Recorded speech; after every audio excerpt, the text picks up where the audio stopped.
So this is something that is quite close to my heart, this situation today, and that is beauty services and the standards that are meant to be kept within those services.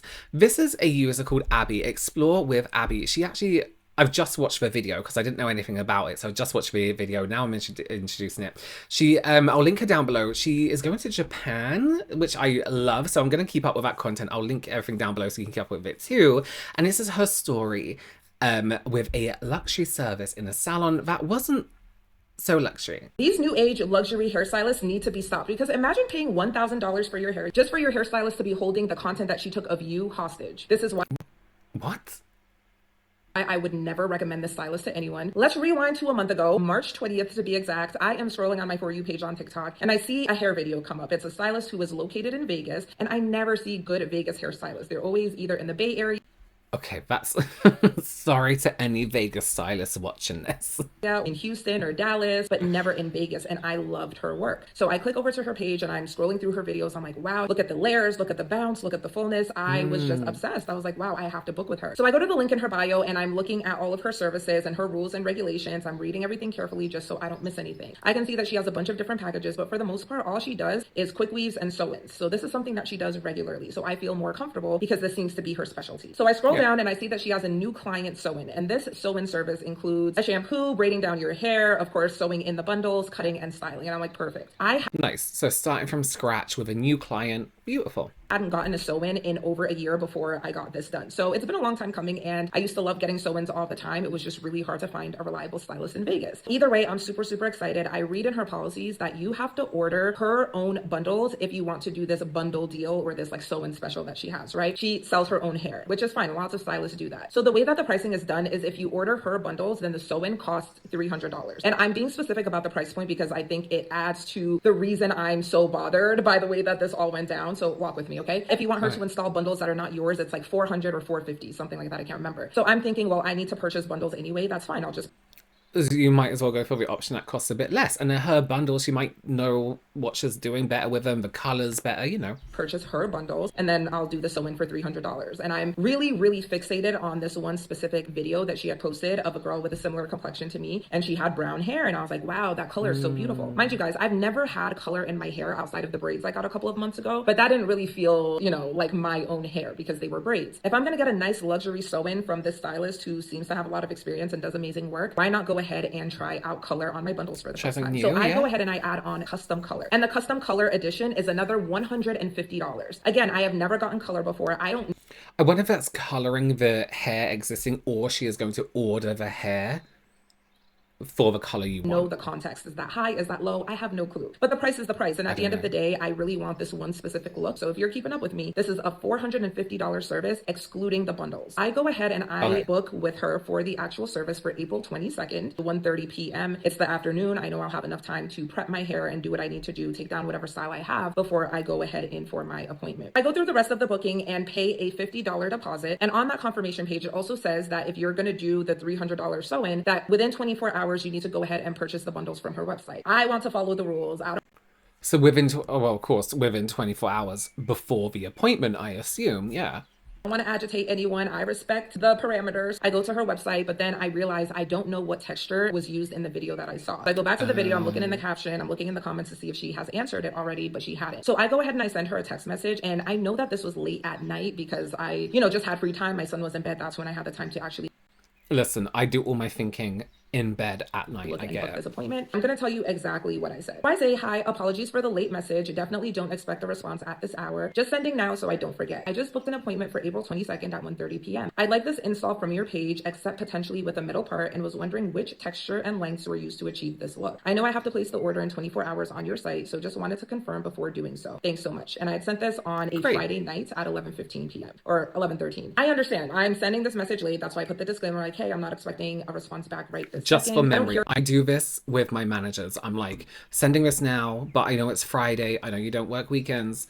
but just so I remember. I'm not expecting an answer right now. I'm sending it for my own from her memory. for 2 days, which is fine. It's a weekend. I get it. She sent me a Yeah. message on Sunday and it says, "Hi, love. Sorry, I cannot see the link. Can you resend it?" I say, "Absolutely. It's this one." I try sending it again, but for some reason, she's not able to view it. So I say, "Dang, I don't know why it's not working. Let me take a screenshot." So I take a screenshot and I show her what the hair actually looks like. So then she says, "I see it. ST Mink Brazilian 4 bundle deal, 22 inches or 24 inches." And then I say, "Great, which texture?" Because she did say ST, and in my brain, maybe that's straight, but let me just confirm. She says, "For the color, we can add on custom color." And then I said, "Yes, I added when I booked," with a smiley face. "Is Yeah. ST straight?" She says, "Yes." "Perfect. Please order it. Bundles here." And then she puts her website. And then I say, "Okay, will do. I have 4C hair. Do you think it would make sense to get a curly texture and have it pressed out for a better match?" She says, "Get loose wave texture." I say, "Perfect. Ready to check out now. Should I be having it shipped to you or place the order for pickup since it'll be colored?" Obviously, if it comes to me, then I'd have to take her the bundles for her to color them and it would just create more work. She says, "Yes, select pickup." I say, "Perfect. Just place the order. Thank you so much." Okay. This is back on March 20th. So I don't hear all fine, great communication from her, from the stylist. This all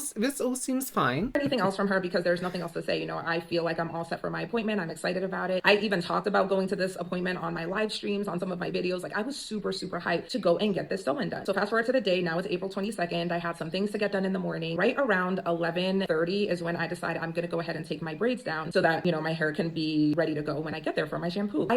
I get the dreaded "Hey boo" text, but instead of "Hey boo," she says "Hey love." And I'm like, oh no, then nothing good can come from this. So she says, "Hey love, I'm running behind. Can you be here at 2:30? I say, "Hi, fine. Yes, I'll be there at 2:30. She pushed me back an hour, but she did let me know 2 hours ahead of time. So I was still at home. Fine. I mean, a little annoying because I wanted to be done with my appointment before it but got still dark. it's happening. I just have weird feelings about being in a salon suite once it gets dark because I had a weird experience before and it just makes me feel uncomfortable. You know, it's a lot of rooms. You don't know who's in the building. It's dark. I'm with a stranger that I don't know. It just makes me feel uneasy. So that's why I had booked the 1:30 because I'm thinking on the website it says 3 hours to complete this style. I'll be done by 4:30. It's Vegas. It doesn't get dark here until like 6:30. I'm gonna finish. I'm gonna record some content. My day will be amazing. Now the dilemma that I'm having is now that I have more time, does it make sense for me to shampoo my own hair? Because we lost an hour and I still want to make sure that I'm done with enough time to still record what I need to record. I'm debating. I'm going back and forth because I am technically paying her for this shampoo. It's part of the experience and part of the amount that I'm paying. But at the end of the day, I wanted to make sure that my scalp was super, super clean. And I've been a stylist before who do not get to the scalp. They don't get the grime off of your scalp and your hair is essentially still dirty, or maybe not your hair, but more so your scalp is still dirty. Your hair is not going to come out well if you're not working off of clean hair and a clean scalp. So I'm like, you know what? Let me just go ahead and wash it myself. That way we can save time. And then on top of that, I'll be sure that my scalp is fully, fully clean. I clarify my hair 3 times. I deep condition and then I go ahead and put a t-shirt over my head. I'll have her blow dry just in case the stretching of the hair is like part of the outcome of this style. Let me just like let her do her thing. But at least I'm already coming clean. I feel like I'm making great time. My plan was to leave an hour before the appointment. So that would be 12:30. But since she puts me back to 2:30 now, it's 1:30 that I need to leave. Her salon is about 32 minutes away from where I live. So I'm thinking just in case there's traffic or an accident or something, let me make sure that I'm giving myself enough time to get there and park.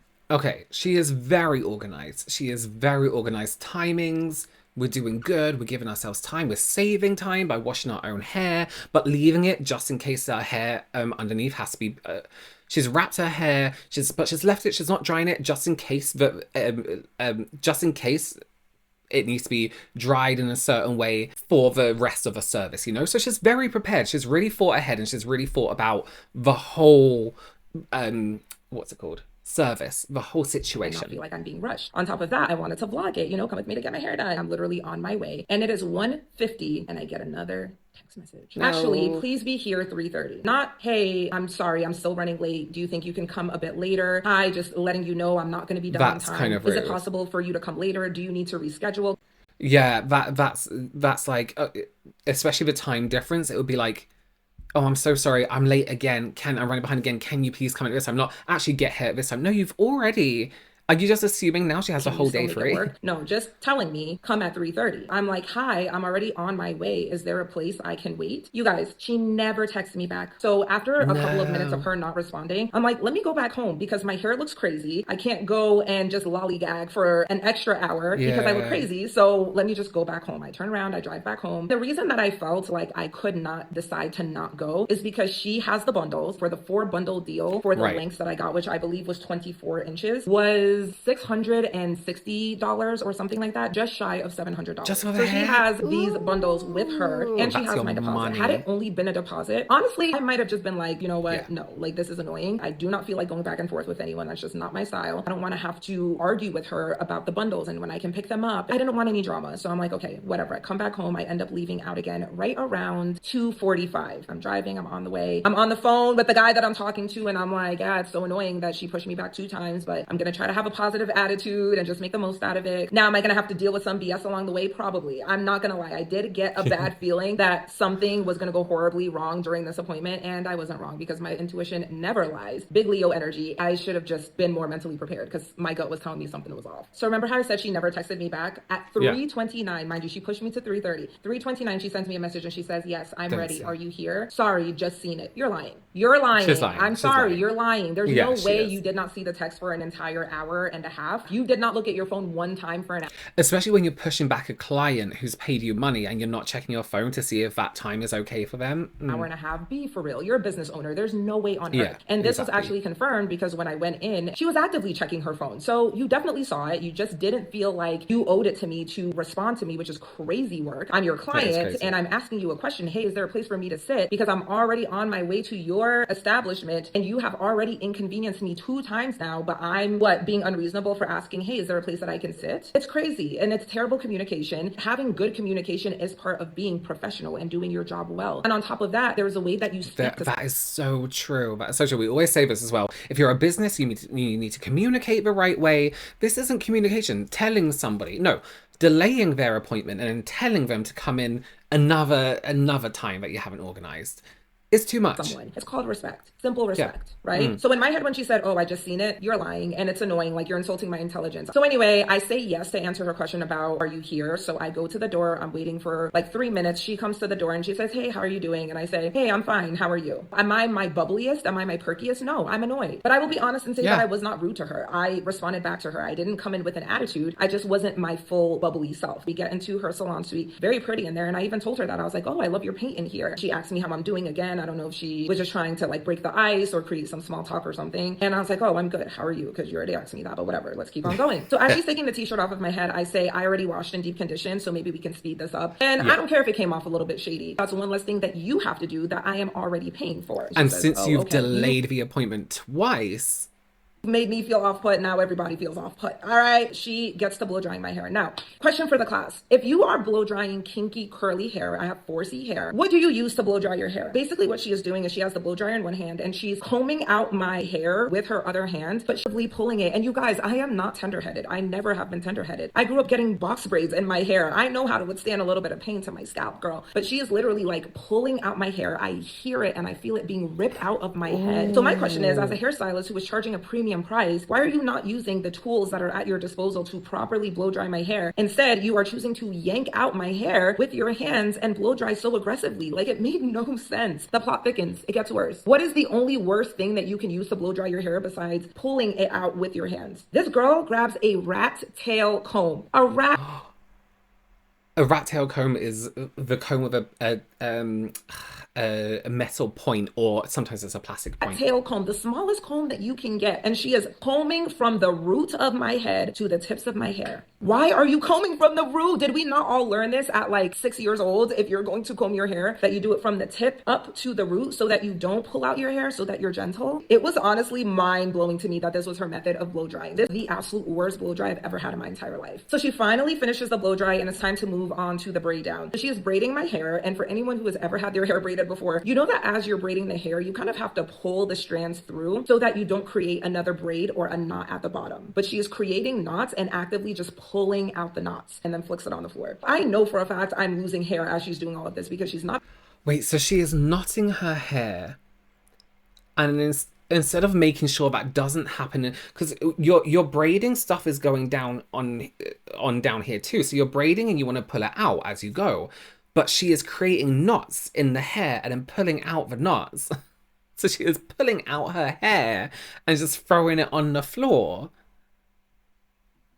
being gentle. What it feels like is that she's rushing because she started 2 hours behind schedule. Yeah. Granted, I don't know the context of why she was pushed back. Did she have a problematic client? Did she have a late start to her morning? I have no clue. But honestly, it's not my problem. All I know from my perspective is that you have pushed me back. So how's it fair to me that now you're rushing through my appointment because you were running late? We're not running late because of me. We're running late because of you. Anyway, she finishes the braid. She puts some oil on my scalp. She puts a net. She asks me to hold the sides of the net while she sews it down. She does all of that. Okay. Now it's time to move on to the bundles. And because in my brain, I'm thinking this is going to be a vlog, I'm like, let me get a couple of little clips. So I'm like, can I see the bundles? That way I can go ahead and take a little bit of a video of it. What I didn't say before is that as we're going through the appointment, she did try to strike up conversation with me a couple of times. She had asked me whether or not I was doing YouTube because I guess she was looking over my shoulder at my phone, which is very intrusive. Like, I get it. You're working above me, so you might glance down and see something, but it just made me feel uncomfortable. She was like, oh, is that YouTube? And I was like, oh yeah, it is YouTube. I do a little bit of YouTube on the side or whatever. And then another time I was commenting back to some comments on one of my other videos, and she was like, oh, that's your TikTok? And I was like, yeah, that's my TikTok. That's how she knew that I was doing a little bit of content. And I did tell her like, oh yeah, I'm gonna do a little bit of a vlog or something. So I'm recording the bundles and I'm like, are these the colored ones? And you guys, she looks at me and she says, you got color? Saxophones are getting louder. She booked color. She booked color. And then before she even spoke to her, and then in the text, she was like, yeah, add on color. Because she wanted brown. I'm like, yes. This was supposed to be custom color on the bundles. And she's like, hold on, let me check. So she gets on her phone and she's clicking through and she's like, oh yeah, this is supposed to be color. First of all, I wasn't lying. Why would I make that up? I know what I booked. And so she's like, oh, I can still color them. And I'm just like, well, how long is that going to take? And she's like, oh, 30, maybe 45 minutes. Like, it's not going to be that long. In my head, I'm like, an extra 30 to 45 on an already 2-hour delayed appointment is not nothing. Like, now we're dragging it. And I'm like, okay. So she gets on the phone. She's like, hold on, let me call my assistant.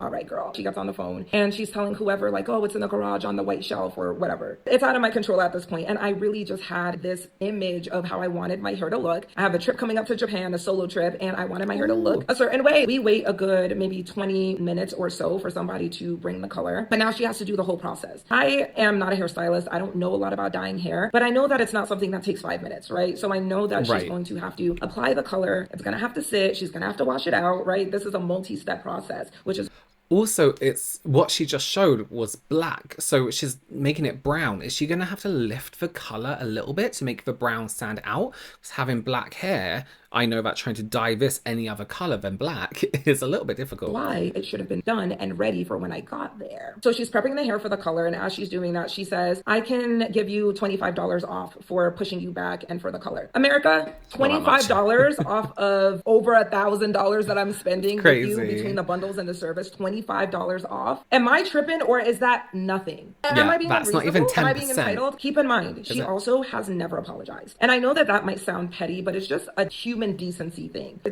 And as a business, it's a business thing. Even if you do mess up with your customers, you want to keep them coming back. A simple apology to address that an inconvenience has been made is a good business Not move. Just what you say, it's the way that you say it. And it just was giving like, here, damn. I'm over here like, girl, you know $25 is nothing to you and it is nothing to me. So let's not make it seem like that makes up for any of the BS that has gone on during this appointment. And you guys have to keep in mind that this entire time, I'm pretty much acting under duress. I need my hair to be done. I don't want her to play in my head. Exactly. If I'm going back and forth with her, like, no, you need to give me 100 off. No, you need to give me this off or that off. I don't want her to not do a good job on my hair. At this point, all I want is for my hair to be done and for me to get up out of there. I don't argue with her. I'm just like, all right, I appreciate it. She colors the hair. Now we have to sit and wait for an hour for the hair to process or to take or whatever. I don't know the right verbiage for that. We're sitting, I'm on my phone, I'm editing, she's doing whatever she's doing. It's awkward, it's quiet. I mean, just uncomfy. Literally, you guys, you know that song, I think I'm gonna die in this house.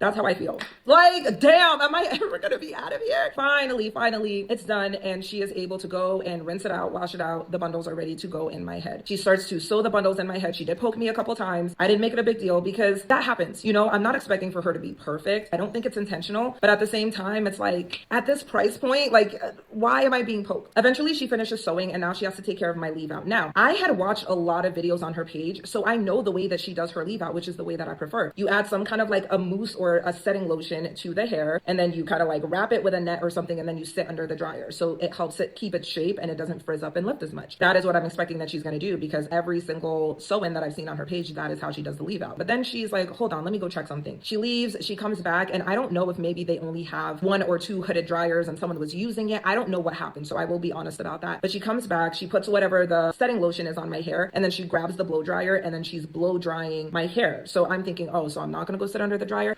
Why is she cutting so many corners? Like, what's really going on? I don't even bring it up at this point because I just want to get out of there. I can tell the difference. My hair is not as silky as it would have been had she used that method, because I've done that method before, and that is the best way to get the hair to lay, you know, and really blend in with the bundle. So I'm like, okay, whatever. She finishes doing that and she asks me what size curls I want. I'm like, oh, I want a lot of layers and I want big curls. We give credit where credit is due. We're never going to exaggerate over here. I'm telling it exactly as it was. Did she do a good cut? She did. She put a lot of layers in the hair. She was doing her big one with the scissors. I was like, cool, this is what I paid for, the expertise. But the service is just trash. It really feels like she's trying to get it to look good, but that's part of the problem. If all you care about is the way that the hair looks, but not the damage that you're doing to the hair or the health of the hair, then I'm not going to have any hair left, you know, if I keep coming to you. So in order to blend my real hair further with a bundle, she uses a hot comb. And I'm sorry, she needs to practice more with a hot comb. She burned me multiple times with this hot comb. And if anyone has ever experienced getting your hair pressed out or silk pressed or flat ironed or whatever, and somebody uses a hot comb for your roots, if they burned you once, you're going to be like cringing every time they go close to you. Whenever I see a hot comb, they look like terrifying to me. I'm scared of heat though, so I'm scared of hair straighteners, I'm scared of ovens. This hot comb, they look dangerous. They scare me. Because you know what it feels like to be burned. She does that a couple of times. She does apologize once or twice when she did it, and I'm like, oh, it's okay, because what else can I say? Keeps going. Thank God she's finally done with the hot comb, and she goes in with the curling iron. She does a curl, and then she pin curls it. She does a curl, she pins it, and she does my whole head. She sprays it, does her thing, takes the pin curls down. The curls look pretty. I do think that the color looks good. It's what I wanted. So I'm not going to say that the quality of her work is the problem. It's everything surrounding it. Now, one important thing that I didn't mention is that in the confirmation email that I got the day before my appointment, because for some reason stylists these days can never let you know their location until the day of or the day before, which is so silly in my mind. In that email, it says, come camera ready. So not only am I paying you a premium price for the services that I'm getting, but you also are expecting that I'm going to come with makeup on and ready to pose, which is a diabolical. I have such an issue with this. I have such an issue with paying customers becoming advertisements for a salon. If you wanted her to be an advert for your services, you give her one of the biggest discounts you've given everyone, and that's the offer. Oh, I can give you a discount if you don't mind being on our socials. Ask when you are being paid for a service. You're not paying me to be featured in your content. You're not giving me a discount for being in your content, even though that same content is going to be what brings you in new clients. You shouldn't feel forced or pressured into being in somebody's content. I already was going to come ready for content because I was going to record my own content. I'm making my vlog. That's where my mind is at. So I'm like, okay, let me look cute. I'm just making a case for the fact that not everybody wants to be on camera, and you as a stylist cannot put that expectation on your clients. But either way, because I know she's recording, I'm like, hey, can you send me the clips that you get so that I can use it for, you know, my stuff? And she was like, you want me to send you all the clips? And I was like, yeah, it's just, you know, like B-roll. I can put it in my vlog. And she's like, okay, yeah, I can send them to you. I had brought this up at least 2 times prior to the end of the appointment. The end of the appointment comes, I'm ready to pay her and get out of there. I was itching to leave. And she's like, oh, do you have cash? And I was like, no, I have a card. And she was like, oh, okay, I was just asking. And I was like, wait, why? And she was like, well, if you pay with Apple Pay or Cash App, it's an extra 10% processing fee. And here is where I can take accountability, you guys, because I'm never going to just tell you one side of the story. I'm going to tell you my part in it too. On her booking site, it does say that if you don't bring cash, you'll have to pay 10% to pay with Apple Pay or Cash App. I'm not going to But surely she can let her off it this time because of all the inconveniences. Argue with you on that because it's on your booking site, and by booking with you, I have accepted the terms and conditions, right? That was my fault for overlooking that and not coming with the cash. But at the same time, in what universe is there a 10% processing fee for any institution? I don't know about you guys, but the highest I've ever seen for a credit card processing fee is 5%. But what I see more often than not is 2.5 to 3%. 10% is crazy. You're allowed to do whatever you want. You're allowed to charge whatever you want, but that's really just taking advantage of people. Mind you, it was $450, $300 for the sew-in, $150 for the color. I paid the $50 deposit, so now we're at $400, and she gave me that week $25 discount, so now I'm at $375. But with the 10% fees, it came out to like $415 or something. Do you know that this girl has the nerve to turn the phone around for a tip which is so insane because if you know me in real life, you know that it is not uncommon for me to leave a 50% tip for a beauty service, a 75% tip for a beauty service, double up on the payment for a beauty service. I love to give a good tip, especially if it's a Black woman. This is the first time I have not tipped a beauty provider in my entire life. I'm talking about in college when the funds were limited, I would still tip people. Do you know how bad it has to be for me to not give you a tip? Girl, the way I click no tip, because are you insane? And actually the irony of it all is that it got declined the first time because Chase thought it was fraud. Even the bank thought you were scamming, girl. And as I'm doing this, I remind her again, hey, can you airdrop me those videos? She's like, yeah, I'll do it. We finish everything. I'm ready to go. Okay, I grab my purse. I say thank you. She walks me to the door. She says bye. I say bye. I get to the car and I realize that she still hasn't sent me the videos. And so I send her a text and I'm like, hey, can you send me those videos, please? This was yesterday. Ask me if she has texted me back. Crickets. So you're gatekeeping the content that you took of me. Mind you guys, it wasn't just like a picture here, a picture there. No, full videos with the light directly pointed towards me. Like you took actual legitimate content of me and you don't want to send me the content of me. What? Because I didn't give you a tip? Like what's tea? What's the problem? So that is how we got here, you guys. I've never had an experience like this where I absolutely love the results of the service that I got. Minus this crooked ass middle part. Because you guys tell me, does this look like a middle part or does this look like a forward slash? The part is not straight. At that price point, you think you'd be able to get a straight part. Nope. There's a couple of places where my hair is lumpy because of the way that she braided it. But overall, I like it. She will never see me again though. And this is what is so incredibly frustrating. You spend your hard-earned money on a luxury beauty service or any type of beauty service just for the stylist to absolutely disrespect you and play in your face. So with all of that context, that is the reason why I'm not going to share where I got this hair. I'm not going to share who did it because she does not deserve your business. She didn't deserve my business. And I'm not going to send any promotion or publicity her way. And if you are in the Las Vegas area and you're wondering if this is someone that you have booked with, you can DM me and ask me, hey, is the stylist this person? If it is, I will let you know so that you can avoid booking with her. I'm not here for drama, but she did me dirty. She did. And that's the end. If you are paying a luxury price point for any service, a part of that service should be a luxury standard of customer service, not just the end product, not just the end result, especially in this situation where there's loads of different things that lead up, to the result of this luxury service. Her hair's being pulled out. Literally picked out her head and thrown on the floor. It was delayed twice. The appointment was delayed twice. And she still asked for a tip at the end. Let me know your opinions. Would you tip this person at the end? All right, thank you so much for joining me. Please do consider subscribing. Give this video a thumbs up. And I will see you very, very soon. Bye.